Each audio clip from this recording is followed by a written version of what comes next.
میں خواجہ سیرا تھی، یہ راز کوئی نہیں جانتا تھا۔ میں بہت خوبصورت تھی، اس لیے بہت سے لڑکے مجھ سے شادی کرنا چاہتے تھے، لیکن میں نے سب کو ٹال دیا تھا۔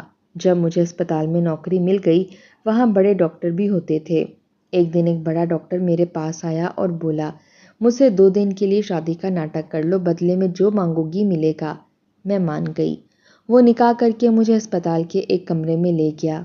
اندر گئی تو مجھ پر قیامت ٹوٹ پڑی، کیونکہ وہاں تو مجھے اسپتال میں کام کرتے ہوئے تقریباً 2 ماہ ہو چکے تھے، اور جو کچھ میرے ساتھ ہمیشہ ہوتا آیا تھا وہ یہاں بھی ہو رہا تھا۔ بہت سے ڈاکٹر اور مریض، یہاں تک کہ مریضوں کے ساتھ آنے والے لوگ بھی میری طرف دوستی کا ہاتھ بڑھاتے تھے، کیونکہ میری خوبصورتی کسی کو بھی میری طرف مائل کرنے کے لیے کافی تھی۔ لیکن میں تو اپنی حقیقت جانتی تھی، اس لیے کسی کو بھی مثبت جواب نہیں دیتی تھی۔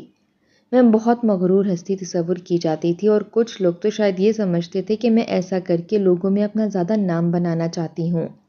لیکن دنیا جو بھی سمجھتی، میں تو اس لیے جانتی تھی اور اپنی حدود سے بھی واقف تھی، اس لیے میں اپنا کام کرتی تھی، اور بہت سے لوگ اسے میرا غرور سمجھتے تھے۔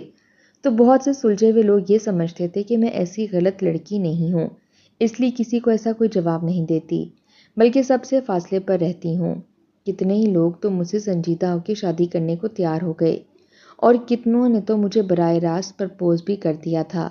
لیکن میں اپنی حدود جانتی تھی کہ میں ایک خواجہ سیرا ہوں، اس لیے میں کسی کو کوئی امید کا دیا تو تھما نہیں سکتی تھی، کیونکہ میں شادی کبھی نہیں کر سکتی تھی۔ لیکن اس طرح کی دوستی کرنے کے لیے میرا دل بھی نہیں مانتا تھا، کیونکہ اس طریقے سے ان کو میری حقیقت کا بھی ادراک ہو سکتا تھا۔ اور آج مجھے اسپتال کے ڈین نے بلایا تھا۔ وہ 4 سال سے اس ہسپتال کے ڈین تھے، عمر لگ بھگ 40 سال ہوگی، اور ان کا رویہ تمام اسٹاف کے ساتھ بہت اچھا تھا۔ مجھے تو یہ معمول کا ایک بلاوا لگا، اور جب میں ڈین کے آفس میں گئی تو انہوں نے اسپتال کے متعلق 1-2 باتیں کرنے کے بعد مجھے جو آفر کی، وہ مجھے پریشان کرنے کو کافی تھی، کیونکہ انہوں نے مجھے کہا کہ تم 2 سے 3 دن کے لیے مجھ سے شادی کر لو، اور اس کے بدلے میں تم جو چاہو گی وہ میں تمہیں دے دوں گا۔ میں ان سے شادی تو کسی صورت نہیں کر سکتی تھی، لیکن انہوں نے کہا کہ میں صرف اتنا کہوں گا کہ تمہیں صرف مجھ سے شادی کا ناٹک کرنا ہوگا، اور بس۔ اس کے بعد تم جو مانگو گی وہ تمہیں دوں گا، اور تم جب چاہو گی میں تمہیں طلاق دے کر آزاد کر دوں گا۔ سننے میں تو یہ ایک بہت اچھی آفر تھی، لیکن مجھے طلاق شلاق سے کوئی فرق نہیں پڑتا تھا۔ میں نے اس کے بعد شادی تو کرنی نہیں تھی، لیکن اس طریقے سے میں کم از کم اپنا مستقبل محفوظ کر سکتی تھی۔ لیکن مجھے ان کا یہ سب کرنے کا مقصد سمجھ نہیں آیا۔ انہوں نے مجھے پورا دن دیا اور کہا کہ چھٹی کے وقت مجھے جواب دے کر جانا۔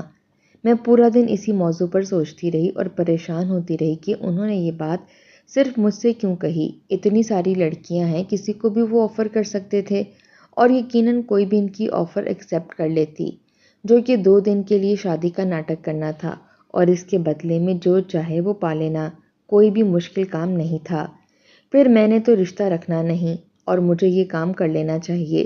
اس سے کم از کم یہ تو ہوگا کہ میرا مستقبل محفوظ ہو جائے گا، اور مجھے بڑھاپے کے بعد کسی کے ہاتھوں کی طرف نہیں دیکھنا پڑے گا، کیونکہ باقی سب کے پاس تو ان کے بڑھاپے کا سہارا ان کی اولاد ہو سکتی تھی، لیکن میرا تو یہ بھی کوئی سہارا نہیں تھا۔ اس وقت میں نے انہیں ہاں کر دی تھی۔ وہ میری ہاں سے بہت مطمئن ہو گئے۔ مجھے کہا کہ ہم نے کل کے کل نکاح کرنا ہے۔ میں نے جب ہاں کر دی تو مجھے اس بات پر کوئی اعتراض نہیں تھا کہ وہ کب مجھ سے نکاح کرتے ہیں، اس لیے اگلے دن ہی اسپتال کے اندر ہی ایک کمرے میں 2-3 سینئر ڈاکٹرز کی موجودگی میں ہمارا نکاح ہو گیا، اور میں باقاعدہ طور پر اس شخص کی بیوی بن گئی۔ قانونی طور پر دل ہی دل میں بہت زیادہ گھبرا بھی رہی تھی کہ اگر انہیں کسی طریقے سے معلوم ہو گیا کہ انہوں نے جس کو بیوی کا درجہ دیا ہے وہ خواجہ سیرا ہے، تو ان کا کیا رد عمل ہوگا۔ لیکن پھر خود کو خود ہی تسلی دیتی کہ یہ شادی ایک ناٹک ہے، اس لیے ان کو معلوم ہونے کا تو سوال ہی نہیں اٹھتا۔ خیر، نکاح کے بعد مجھے میرے شوہر نے کہا کہ آج تو معمول کے مطابق کام کرو، لیکن چھٹی کے بعد گھر مت جانا۔ میں نے خاموشی سے ان کی بات مان لی اور معمول کے کام کرنے لگی۔ جب چھٹی ہوئی تو میں ان کے کمرے میں گئی کہ مجھے کہاں جانا ہے۔ وہ مجھے ساتھ لے کر اسپتال کے ہی ایک الگ تھلگ حصے میں موجود ایک کمرے کی طرف بڑھ گئے۔ میں ان کے پیچھے جا رہی تھی، لیکن جیسے ہی میں کمرے میں داخل ہوئی تو مجھے یوں لگا کہ جیسے زمین میرے قدموں کے نیچے سے نکل گئی ہو۔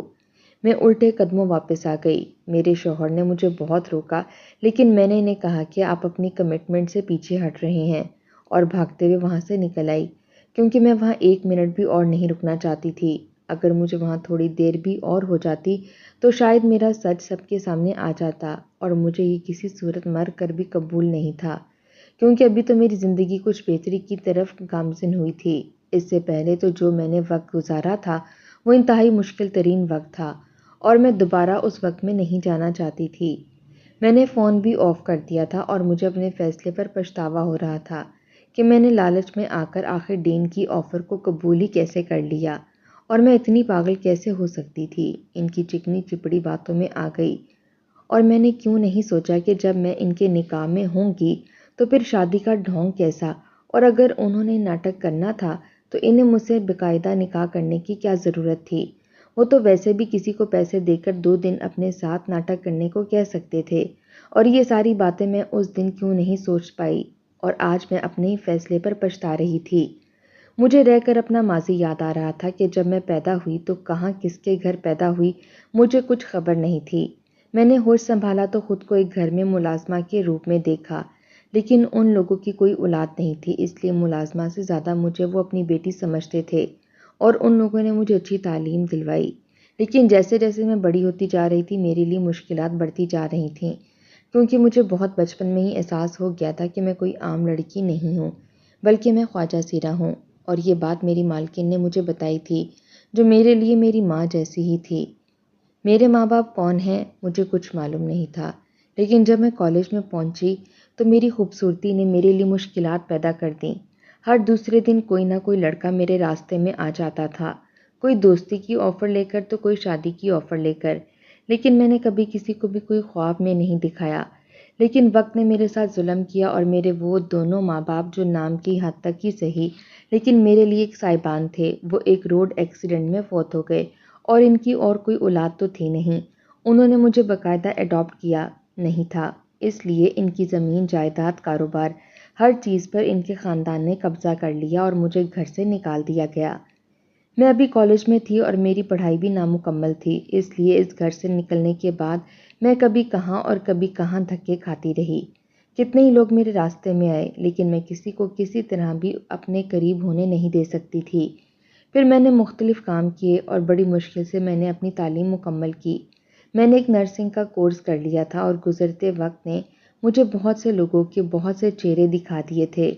اب میری زندگی کسی حد تک بہتر ہو گئی تھی، کیونکہ کوشش کرنے کے بعد مجھے پرائیویٹ ہسپتال میں نوکری مل گئی تھی، اس لیے اب میں ایک ہاسٹل میں رہ رہی تھی۔ مجھے معلوم تھا کہ میں شادی تو کبھی کر نہیں سکتی، یہی میری زندگی ہے، خود ہی کام آنا ہے اور خود ہی کھانا ہے۔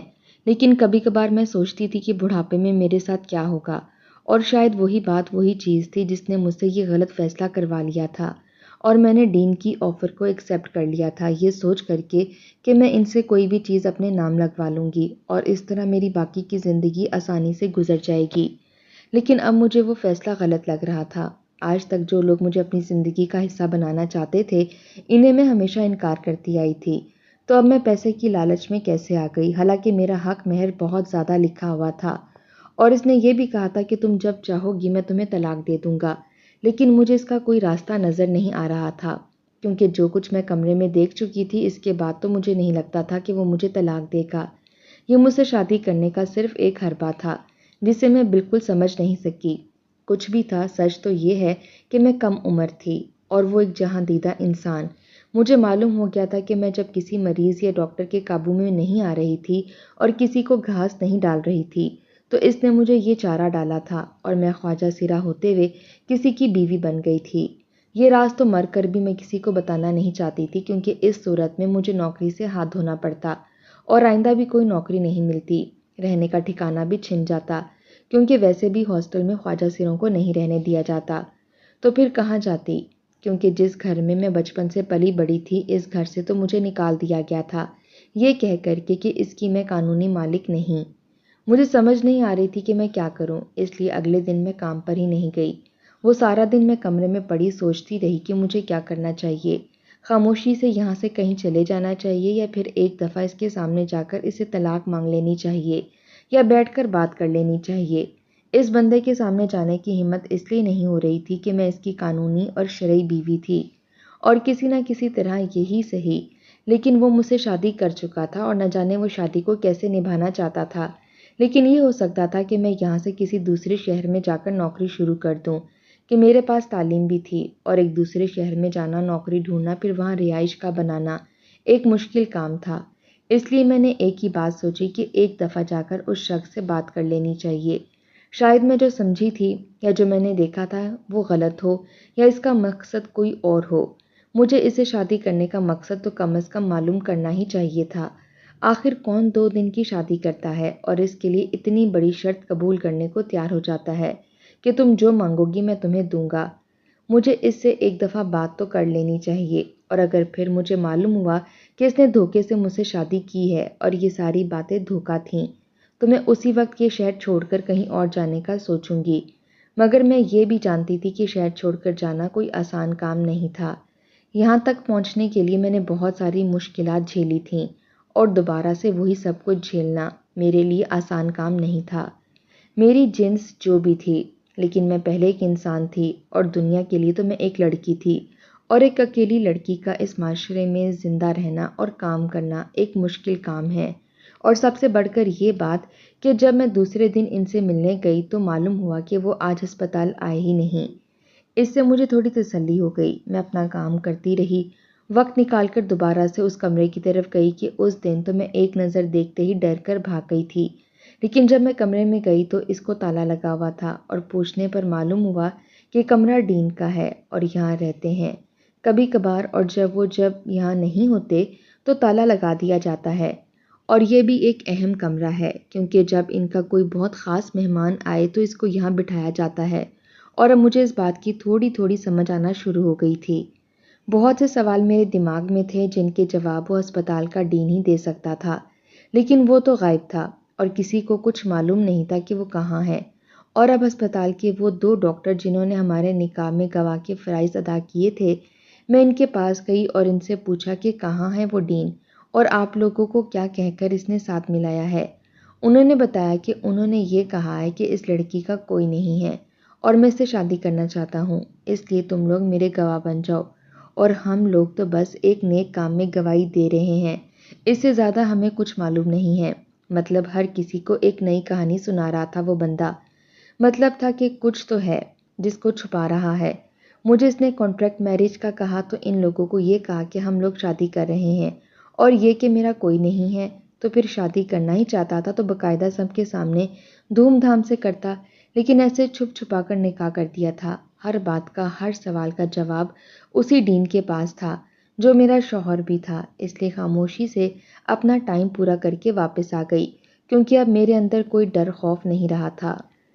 جو بھی غلط کام کیا تھا وہ تو اس نے کیا تھا، اس لیے مجھے جواب دینا ہی نہیں تھا۔ اس سے اگلے دن مجھے معلوم ہوا کہ آج وہ آفس ہی ہے، اس لیے میں ڈین کے آفس میں چلی گئی۔ مجھے دیکھ کر وہ خوش ہو گئے اور انہوں نے کہا کہ مجھے بغیر بتائے تم چلی گئی تھی اس دن، اور اپنا فون بھی آف کر دیا تھا۔ میرے پاس تمہارا پتہ نہیں تھا، تم نے جو دیکھا تم نے غلط سمجھا، میرا ایسا کوئی مقصد نہیں تھا۔ لیکن میں نے ان سے کہا کہ میں آپ سے سارے سوالوں کے جواب لے رہی ہوں، یا تو مجھے سیدھے سیدھے سوال کا جواب دیجیے گا یا پھر مجھے طلاق۔ انہوں نے کہا کہ طلاق تو میں تمہیں ابھی نہیں دے سکتا، لیکن وعدہ رہا کہ یہ ہماری کانٹریکٹ میرج ہی ہوگی۔ باقی رہی بات اس دن جو تم نے دیکھا تھا، جو وہ کمرہ ہے وہ نئے شادی شدہ جوڑے کے کمرے کی طرح سجا ہوا تھا، تو وہ سچ ہے، لیکن اس کمرے کو سجانے کا اور تمہیں اتنا پیار کر کے وہاں لے کر جانے کا صرف ایک مقصد تھا کہ میں کچھ تصویریں لینا چاہتا تھا جس سے سب کو یہی لگے کہ ہماری شادی اصلی ہے۔ میں نے ان سے پوچھا کہ اس سے کیا ہوگا، جبکہ اگر ہماری شادی اصلی ہے یا کانٹریکٹ میرج، اس سے کسی کو کیا فرق پڑے گا، اور آپ نے جن کو دکھانا تھا ان کو ہمارے نکاح میں شامل کر لیتے تو معلوم ہو جاتا کہ شادی اصلی ہے، اور آپ نے مجھے یہ کہا تھا کہ تمہارا جب دل چاہے مجھ سے طلاق لے سکتی ہو، تو اپنے نکاح میں طلاق کا حق مجھے کیوں نہیں دیا؟ آپ بھی دوسرے مردوں کی طرح بس اپنے ساتھ لے کر آنا چاہتے تھے، اس لیے یہ چارہ ڈالا تھا۔ انہوں نے کہا کہ ایسا بالکل نہیں ہے، لیکن میرے طلاق مانگنے پر بھی اس نے کہا کہ وہ ابھی طلاق نہیں دے گا۔ اس پر میں نے اسے آزمانے کی کوشش کی اور کہا کہ ٹھیک ہے، تم مجھے طلاق نہیں دے رہے تو ایک کام کرو، یہ ہسپتال میرے نام لگا دو، کیونکہ تم نے کہا تھا کہ مجھ سے شادی کر لو، پھر تم جو چاہو میں تمہیں دے دوں گا۔ وہ کچھ تھوڑا لڑکھڑایا لیکن اس نے کہا کہ ٹھیک ہے، صبح یہ اسپتال تمہارے نام ہو جائے گا۔ مجھے بڑی حیرت ہوئی، کوئی بندہ ایک چلتا ہوا اسپتال آخر میرے نام کیوں کرنا چاہ رہا ہے، اور وہ بھی اتنی آسانی سے؟ تو یقیناً اس میں بھی کوئی گیم ہوگی اور شاید اس طرح مجھے اپنی سچائی کا یقین دلانا چاہتا ہے۔ لیکن اگلے ہی دن جب اس شخص نے اس ہسپتال کی ملکیت کے پیپر میرے سامنے لا کر رکھے اور مجھے سائن کرنے کو کہا تو میں حیران رہ گئی، لیکن میں نے فوراً سائن کر دیا اور اس طرح جس مقصد کے لیے میں نے شادی کی تھی وہ مقصد تو مجھے مل گیا، کیونکہ یہ ہسپتال اب میرے نام ہو چکا تھا۔ اس ہسپتال کی ایک معمولی سی نرس ہسپتال کی مالکن بن چکی تھی، اس لیے اس کی بہت بڑی قیمت چکائی تھی۔ اپنی زندگی کا ایک بہت بڑا راز ایک طرح سے ایک ہاتھ میں دے دیا تھا، اور کسی وقت بھی وہ راز کھل سکتا تھا، اور مجھے اس بندے سے طلاق لینی تھی، لیکن یہ ہسپتال میرے حوالے کرنے کے بعد اس بندے نے تو ادھر کا رخ بھی نہیں کیا تھا، اور میں اس سب سے مطمئن بھی تھی۔ لیکن تقریباً ایک ہفتے بعد اس بندے نے مجھے فون کیا کہ اب تمہارا اصل کام شروع ہو رہا ہے، ہمارے ناٹک کی ابتدا ہوگی، رات کو ایک دعوت ہے اور تمہیں وہاں میرے ساتھ بیوی کے روپ میں جانا ہے۔ دعوت کھانے کے بعد تم جہاں کہو گی میں تمہیں چھوڑ کر آ جاؤں گا۔ میں نے ابھی تک بہت بڑی قیمت وصول کی تھی، تو اس ناٹک کا حصہ تو مجھے بننا ہی تھا، اس لیے میں نے حامی بھر لی اور رات کو باقاعدہ تیار ہو کر اس کے ساتھ پارٹی میں بھی گئی۔ وہاں پر بہت سے لوگ ایسے تھے جو مجھ سے ایسے مل رہے تھے جیسے میں انہیں پہلے سے جانتی ہوں، اور یہ بات میرے لیے باعث حیرت تھی کہ میں تو ان سب کو پہلی دفعہ دیکھ رہی ہوں، اور وہ لوگ ایسے بے تکلفی سے مجھ سے بات کر رہے ہیں جیسے ہم لوگ پہلے بھی مل چکے ہوں۔ تو ایسا کیوں ہو رہا ہے؟ بلکہ کتنی ہی خواتین نے تو مجھے یہ بات بھی کہی کہ تم تو بالکل بھی نہیں بدلی، آج بھی ویسی ہی ہو۔ مجھے حیرت ہوئی کہ وہ ایسی بات کیوں کہہ رہی ہے۔ خیر، دعوت ختم ہو گئی اور بات آئی گئی ہو گئی، لیکن اس کے بعد مختلف جگہ ایسی پارٹیز میں جانا پڑا مجھے ڈین کی بیوی بن کر۔ لیکن کچھ دن بعد اس نے مجھے فون کیا کہ مجھے کورٹ پہنچنا ہوگا۔ مجھے لگا کہ آج مجھے طلاق دے دے گا، کہ جو وہ چاہتا تھا وہ ہو گیا ہے، لیکن وہاں جا کر مجھے انکشاف ہوا کہ وہ تو کسی جائیداد کی منتقلی کے لیے جا رہا ہے۔ ایک عجیب سا نام بھی بتایا کہ میرا نام تو جبکہ سارا تھا، اور اس نے مجھے طاہرہ نام بتایا کہ اس کے سائن کرو۔ مجھے بڑی حیرت ہوئی اور لیکن خاموشی سے سائن کیے۔ لیکن باہر آنے کے بعد میں نے اس سے پوچھا کہ سائن تو میں نے کر دیے ہیں، اب تم مجھے بتاؤ کہ یہ سب کیا ہے۔ اس پر اس نے مجھے جو کہانی سنائی وہ مجھے حیران کرنے کو کافی تھی۔ اس نے بتایا کہ تمہاری شکل میری مرحوم بیوی سے بہت زیادہ ملتی ہے، اتنی زیادہ کہ کوئی بھی کبھی نہیں کہہ سکتا کہ تم وہ نہیں ہو، اور اس کا نام طاہرہ تھا۔ وہ میرے ساتھ بیرون ملک گئی تھی اور وہیں پر اس کی موت ہو گئی تھی، لیکن کسی کو بھی معلوم نہیں ہے کہ وہ مر گئی ہے۔ ابھی جب اس کی خاندانی جائیداد کی تقسیم کا مسئلہ آیا تو اس کا حصہ مجھے ملنا تھا، لیکن اس کے خاندان والے اس کا حصہ مجھے نہیں دے رہے تھے، اس لیے میں نے تم سے شادی کر لی اور تمہیں مختلف جگہوں پر اپنی بیوی کی حیثیت سے متعارف کرواتا رہا۔ سب کو یہی کہا کہ تم بیرون ملک تھی، اور تمہیں پارٹی میں بھی اس لیے میں لے کر گیا تھا کہ وہ ہمارے تمام پرانے جاننے والے لوگ تھے۔ اس طرح سب کو یقین ہو گیا کہ تم زندہ ہو، اور اس طرح میری اپنی بیوی کا حصہ مجھے مل گیا جو کہ کروڑوں میں ہے، اور جو میں نے تم کو دیا وہ بھی اس کا ایک حصہ ہے، کیونکہ مجھے معلوم ہوا تھا کہ ہمارے ڈین کی کوئی اولاد نہیں ہے، اس لیے اس کی لالچ پر مجھے حیرت ہوئی۔ لیکن خیر، اس کا جو بھی مسئلہ مسائل تھا، مجھے کیا، اب مجھے اس سے طلاق چاہیے تھی۔ اس نے کچھ ہی دنوں میں مجھے طلاق دینے کا وعدہ کر لیا، لیکن ایک بات میرے کو کھائے جا رہی تھی، وہ یہ کہ وہ آخر اتنی زیادہ شکل میری کیسے مل سکتی ہے۔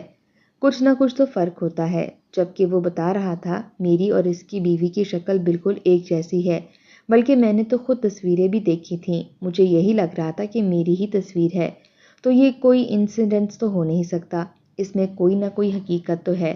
مجھے تو یہ بھی معلوم نہیں تھا کہ میرے والدین کون ہیں، تو میں نے سوچا کہ شاید وہ میری ماں ہو، اسی لیے زیادہ شکل ملتی ہو۔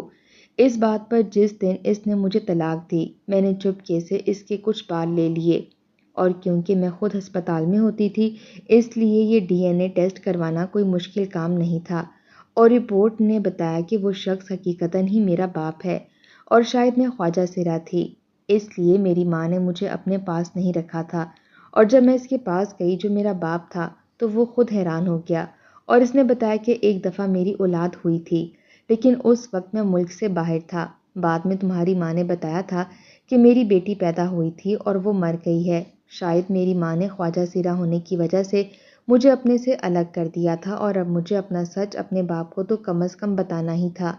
اس لیے میں نے ان کو بتا دیا کہ میں کوئی لڑکی نہیں بلکہ خواجہ سرا ہوں، لیکن میں پھر بھی ان کو قبول تھی کیونکہ انہیں اب اس عمر میں اولاد کی کمی حقیقتاً محسوس ہو رہی تھی، اور وہی سب کچھ جو میں ہمیشہ خواب دیکھتی تھی کہ میرے پاس اتنی دولت ہو اور اپنا گھر ہو کہ کم از کم مجھے فکر نہ ہو، وہ مجھے مل گیا تھا اور وہ میرا حق تھا، لیکن اس کے لیے مجھے نہ جانے کیا کچھ کرنا پڑا تھا۔